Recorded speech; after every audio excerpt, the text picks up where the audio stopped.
eu sou Valquíria Homero. Hoje nós vamos conversar com Francisco Brito, doutor e mestre pela Universidade de Direito da USP.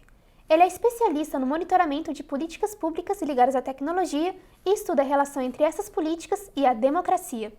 Francisco Brito também é um dos diretores do Internet Lab, que promove debates sobre tecnologia e direito. Francisco, o Internet Lab publicou essa semana um estudo sobre o projeto de lei de combate a fake news. Para começar a nossa conversa, eu gostaria que o senhor explicasse um pouco para os nossos espectadores no que consiste esse projeto, como os congressistas pretendem combater a desinformação. O projeto já mudou bastante, né? Ele foi proposto no Senado com uma cara, a cara foi mudando. Hoje ele é primordialmente um projeto que olha para a transparência das redes sociais, mas, ao mesmo tempo, traz algumas regras, algumas disposições de regulação dessas mesmas redes sociais que prevêem, por exemplo, a guarda de dados sobre usuários para posterior investigação, né? Então, tem um projeto com várias partes, tem uma parte para servidores públicos e regras para o uso deles nas redes sociais, tem uma parte para transparência e essa parte de guarda de dados. É um projeto abrangente.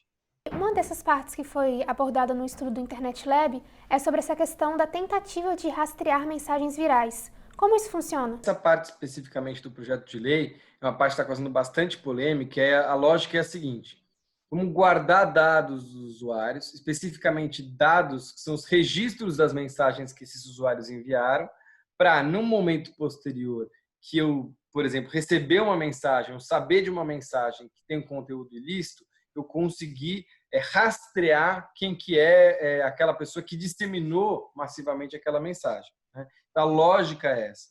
E aí desenhou-se um mecanismo de guarda obrigatória desses registros por 3 meses, e os registros que seriam guardados seriam só aqueles registros dos encaminhamentos em massa. O que quer dizer isso?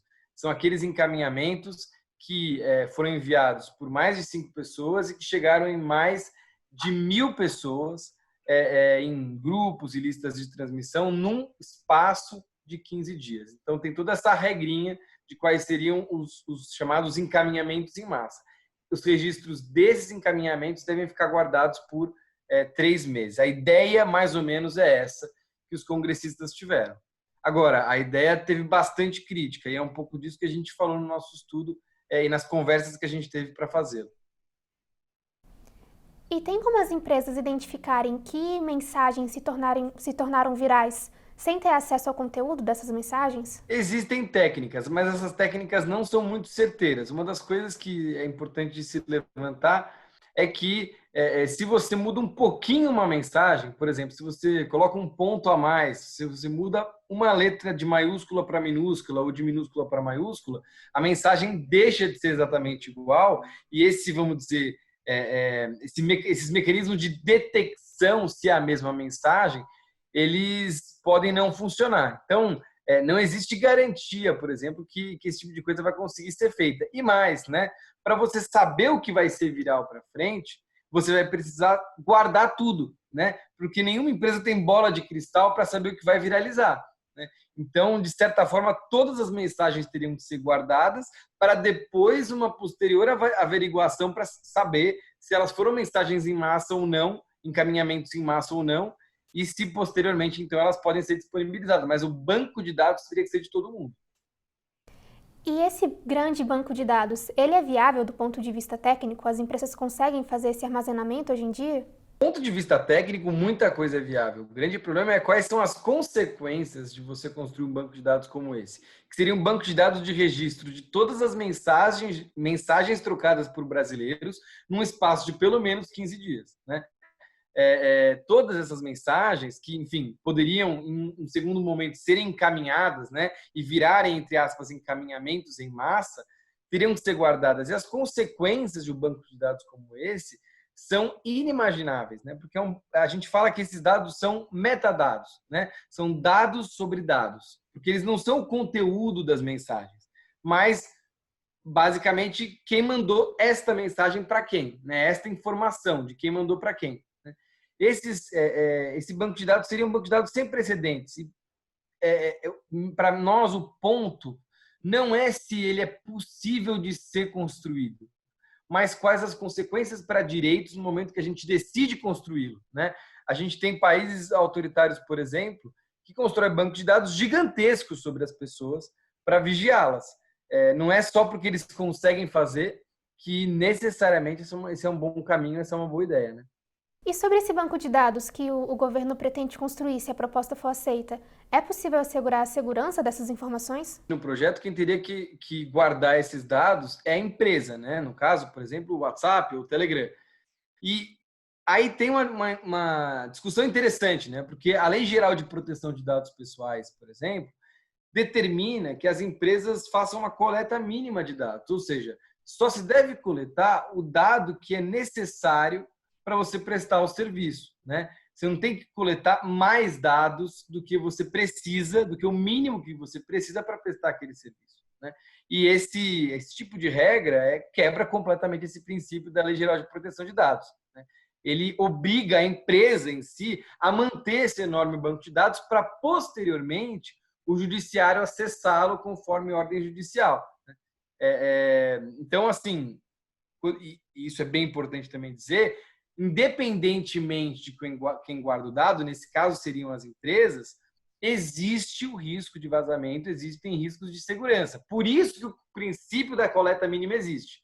Por isso que a gente colocou na Lei Geral de Proteção de Dados Pessoais que quanto menos dados possíveis deveriam ser coletados sobre as pessoas, porque o risco de vazar sempre existe, por mais que os mecanismos de segurança desses bancos de dados sejam muito grandes. E mais, né, quando a gente tem um banco de dados sobre todo mundo no Brasil, você cria a oportunidade posterior para que pedidos abusivos sejam feitos a respeito de dados que já foram coletados e estão armazenados, né? Então, de certa forma, você abre uma brecha para uma vigilância possivelmente abusiva, porque os dados já vão estar coletados, independente de uma suspeita de ilícito ou não. É quase como, diria não, quase não, é tratar todos os cidadãos brasileiros como potencialmente disseminadores de ilícitos, né? Porque aí você guarda dados de todo mundo, né? E mais, é você considerar toda a mensagem viral uma mensagem potencialmente ilícita, né? O que é preocupante, né? Porque não é verdade, não é toda mensagem viral que é potencialmente ilícita. Mensagem viral pode ser muita coisa, pode ser eu querendo vender alguma coisa no meu comércio para uma série de pessoas, pode ser eu mandando uma piada para vários grupos, pode ser o ativismo político lícito e importante na democracia, enfim, pode ser bastante coisa, né? O que viraliza, não é só o ilícito. Quais são os critérios que o governo, as autoridades, enfim, podem usar para requerir esses dados das empresas? Na lei ou hoje em dia? Ambos, mas na lei principalmente que os congressistas propuseram. Na lei, os requisitos seriam o pedido de ser feito para constituir prova numa investigação criminal, né? Esses dados hoje não podem ser requeridos se eles não são, aliás, eles podem ser requeridos, mas eles não precisam ser guardados pelas empresas, né? Então, as empresas não os guardam porque seguem o princípio da coleta mínima de dados, né? Pelo que a gente sabe, esses dados não são, hoje em dia, armazenados por WhatsApp e Telegram, né? Por exemplo. Mas o que a lei faz é que eles poderiam ser aí guardados e posteriormente acessados em investigações a partir do judiciário, né? É isso que a lei coloca. O senhor falou um pouco das complicações que o projeto tem em relação a mudar um pouco o caráter da mensagem, a mensagem não ser exatamente a mesma. O senhor também falou que são mensagens trocadas entre brasileiros. Essas questões técnicas, o senhor considera que elas estão bem cobertas pelo projeto? Ele prevê esse tipo de dificuldade? Não, eu acho que são perguntas sem resposta. Isso é bastante grave, né? Eu diria mais, tem outras perguntas sem resposta, né? Qual é a garantia de efetividade de um mecanismo como esse, que vai registrar o registro, né? Que vai registrar o envio dessas mensagens em massa? Qual a garantia de efetividade para localizar o autor? Por que a gente quer localizar essa pessoa que enviou essa mensagem para um pouco mais de usuários, ou que atingiu esses usuários, né? A gente está pensando que essa pessoa necessariamente quer atingir esse tanto de usuários, né? Quer atingir esse número de pessoas, né? A gente considera que esse é o comportamento mais grave, porque as pessoas também querem saber quem produziu aquela mensagem, aquele boato, aquele conteúdo ilícito, né? Será que, por exemplo, não colocando esses requisitos na lei em termos de quantas pessoas você pode encaminhar, para quantas pessoas aquele conteúdo pode chegar, a gente não está dando um pouco a receita de como você burla justamente a regra, né, que a lei traz, né? Se você não quiser ser rastreado, então você manda para um pouco menos de pessoas, né? Ou você pede para o seu amigo fazer e não você. Enfim, não me parece um mecanismo muito efetivo e certamente tem uma série de questões técnicas. Essa questão de usuários brasileiros é muito interessante, né?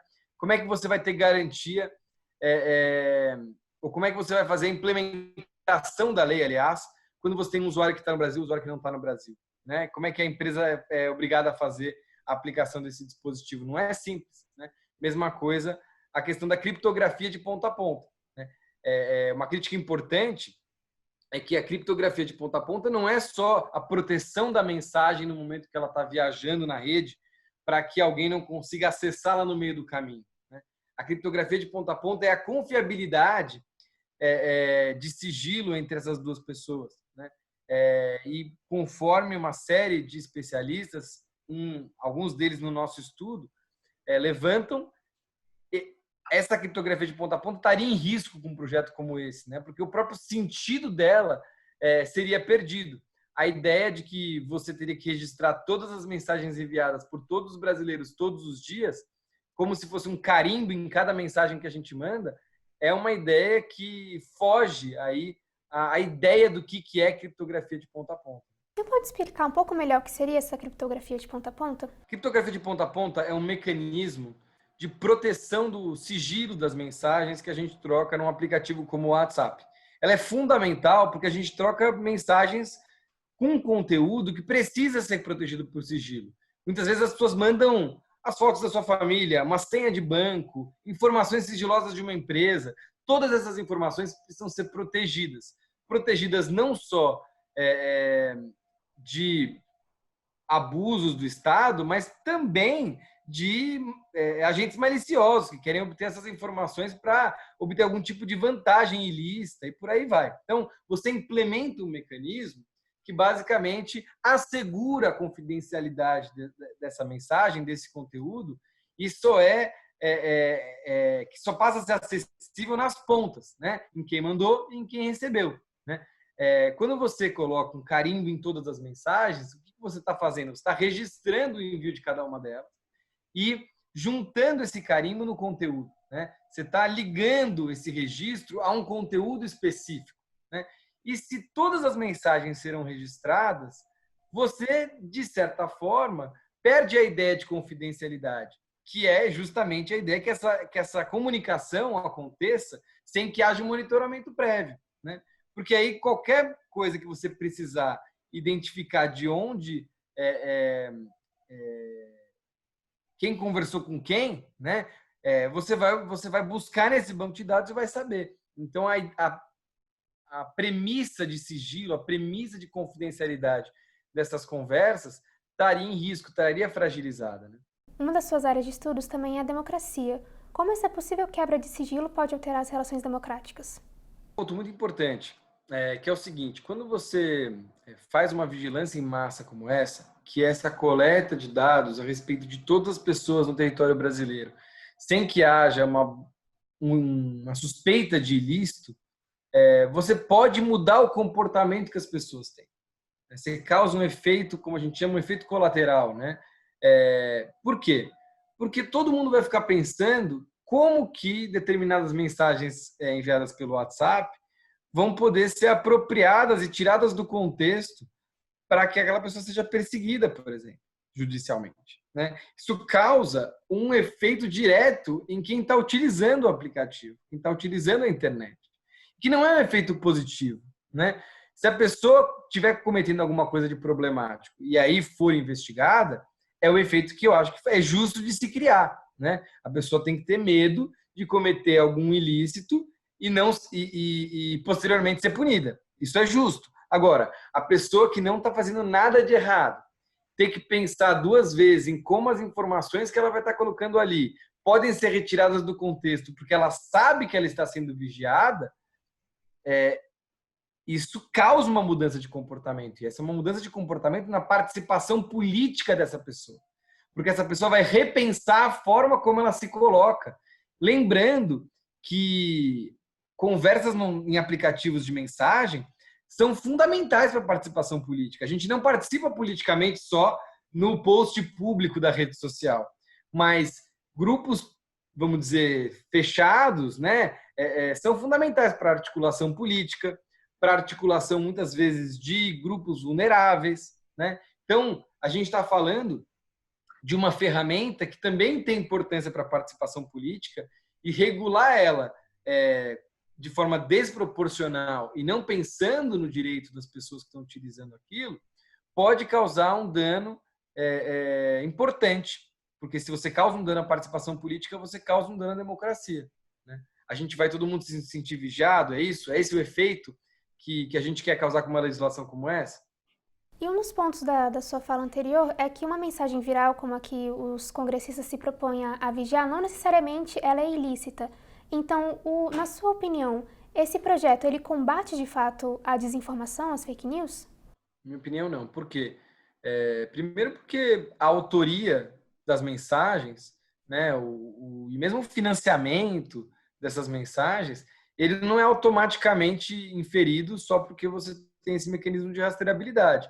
Porque um conteúdo, ele pode facilmente saltar de uma rede social para outra, né? Eu, por exemplo, pego um vídeo que está no YouTube e envio no WhatsApp, né?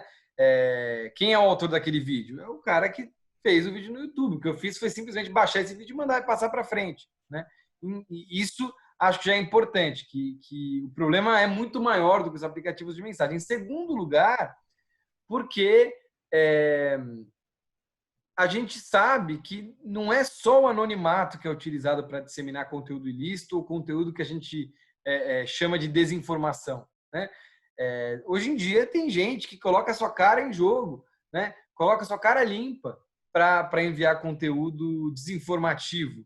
Estou falando aí de autoridades, né? Gente que tem nome e sobrenome, que tem cargo público, né? Que utiliza esse cargo público para desinformar, né? Então, outro ponto é que o problema não está só no WhatsApp, não está só em um anonimato, um pretenso anonimato, né? Em terceiro lugar, porque essa é uma ferramenta de investigação que não necessariamente é a mais adequada. Então, se a gente quer desvendar as redes no WhatsApp, por exemplo, para saber quem está encaminhando o conteúdo para quem, para investigar realmente redes maliciosas que estão utilizando o aplicativo, será que não é mais interessante a gente investigar a partir de uma suspeita e pensar, por exemplo, em dados que permitam a gente a reconstruir a rede daquela pessoa, né? E não necessariamente dados apenas daquele encaminhamento chamado encaminhamento em massa, né? Sem contar que a gente está falando aí de uma construção desse banco de dados que, por si só, não tem nada a ver com desinformação, né? Tem a ver com, principalmente, a persecução penal, né? Aí que está, né? Um ponto bem importante. Esse projeto parece que está falando de fake news, esse ponto, essa regra, parece que ela está falando de fake news, mas ela vai poder ser utilizada para qualquer outra investigação criminal, né? Será que não é o caso de a gente discutir isso, por exemplo, na reforma do Código de Processo Penal ou numa eventual reforma da lei de interceptações telefônicas, né? Aí, enfim, tem várias questões que me parecem bem adequadas, perguntas que parecem bem adequadas de se fazer, né? O senhor comentou um pouco sobre isso nessa sua fala, mas eu gostaria que o senhor falasse um pouco mais. Qual seria uma forma adequada de combater a desinformação nas redes sociais? Partindo do pressuposto que não existe bala de prata para resolver esse problema, eu acho que a gente tem que abordar o problema em várias frentes, né? Então, se tem uma frente de transparência, transparência é fundamental para a gente saber como que as redes sociais estão lidando com esse problema dentro das suas plataformas, quais são as políticas, como elas derrubam conteúdo, como elas não derrubam conteúdo, quantas contas são derrubadas, quantos posts são derrubados. A transparência é fundamental para a gente ter um diagnóstico do problema e do debate público nessas redes sociais. Em segundo lugar, é fundamental a gente pensar em quais são os comportamentos que enganam o público no debate que a gente tem nas redes sociais. Então, por exemplo, não é regulação de conteúdo, mas sim de comportamento. A gente dizer que um robô nas redes sociais precisa dizer que é robô, né? Ou que um disparo em massa sem a anuência, sem o consentimento do envio de mensagens para uma base de usuários, aí, seja de qualquer vertente política, que isso também é problemático, né? Porque você está abusando dessas informações de endereço eletrônico, de telefone das pessoas, né? E por aí vai. Então, tem uma abordagem de enfrentar a desinformação pelo comportamento. Você tem uma série de ilícitos que já estão na legislação brasileira, ilícitos eleitorais, penais e civis. Então, tem uma questão de aplicação da lei que já existe, às vezes, como a gente consegue melhorar um pouco a aplicação da lei que já existe. E também, por fim, regras para servidores públicos, regras para o setor público, né? Porque a gente não pode tolerar que gabinetes, né, e do parlamento, do executivo, dirijam recursos públicos para práticas que não são que não ajudam o debate público, mas que o pioram, né? Então, quando a gente, por exemplo, tem um perfil de rede social de um ministro que ele vai bloqueando jornalistas para que eles não possam ver o que está sendo postado ali, isso é uma prática que todo o ambiente, chamado ambiente informacional, né, o debate público, perde qualidade. Mesma coisa se a gente tem, por exemplo, um servidor em um gabinete criando um perfil para enganar as pessoas na rede social, um perfil no seu tempo de trabalho, né? Isso também não é uma prática boa, muito pelo contrário, é uma prática muito ruim, piora o nosso debate público. Então, como você pode ver, são várias abordagens que vão melhorando pouco a pouco o ambiente informacional e que tem que ser pensadas da perspectiva protetiva a direitos. Senão, a gente vai depositar nossas esperanças em uma solução mágica, essa solução mágica não vai ser efetiva e a gente, nesse processo, vai ter perdido a proteção a direitos fundamentais. É um pouco isso que a gente tem falado. E o senhor consegue destacar alguma boa iniciativa no combate às fake news em algum outro governo, em algum outro estado? Acho que tem iniciativas governamentais na Europa, por exemplo, que tentam ter uma solução mais adaptável do que a solução brasileira, né, de colocar numa lei, que é a ideia de você pensar em boas práticas, pensar, às vezes, em código de conduta, né, que as redes sociais se comprometem a partir de algumas diretrizes, né, de especialistas ou de conversas entre as redes sociais e outros setores, o que a gente chama de multissetorialismo, né? Esse tipo de experiência desses códigos de conduta são interessantes. Elas trazem, elas informam bem o debate, porque essa solução de você não necessariamente colocar numa lei, mas colocar num código que vai evoluindo, pode ser interessante para a gente endereçar um problema que também vai evoluindo, porque a tecnologia vai evoluindo, porque o jeito que a desinformação vai chegando nas pessoas também vai, né? Então, isso é uma solução interessante e que, de certa forma, está no projeto de lei, mas precisa ser aperfeiçoado. O projeto de lei tem lá prevê, né, a criação de um conselho para dar transparência e responsabilidade às redes sociais, mas a gente precisa debater um pouco mais como é que seria esse código de conduta, como é que ele poderia ser negociado, para a gente conseguir fazer isso da maneira mais transparente, mais aberta, mais multissetorial possível, e tentar usar esse instrumento, que é um instrumento que, a gente viu que não resolve totalmente os problemas, mas que ajuda a gente a dar os passos necessários para dia a dia ir melhorando o combate à desinformação na internet. O senhor também comentou que já existem alguns dispositivos legais que podem ser usados no combate à desinformação. Então, por que existe essa discussão tão grande nesse momento? Por que fake news está tão em voga nesse momento? Por um conjunto de problemas, né? Primeiro que não necessariamente o fato de existir uma solução jurídica para o problema significa que o problema está resolvido, porque o problema pode não ser jurídico. E eu acho que ele não é fundamentalmente jurídico. O problema das fake news é um problema do jornalismo, é um problema político de polarização, é um problema econômico, então do choque dos modelos de negócio das plataformas e os modelos de negócio da mídia que existia antes das plataformas e teve que se adaptar, né? É um problema que envolve, inclusive, questões de confiança mesmo nos paradigmas de racionalidade, né, da ciência, né? Todos esses problemas que eu elenquei aqui, cultural, político, jornalístico, não necessariamente dá para se resolver por lei, né? Então, isso é importante a gente ter em mente no momento que a gente está discutindo esse péril das fake news. Ele pode ajudar em alguns pontos? Com certeza pode. Mas ele não vai resolver totalmente o problema da desinformação. Esse é um problema muito complexo e que ninguém conseguiu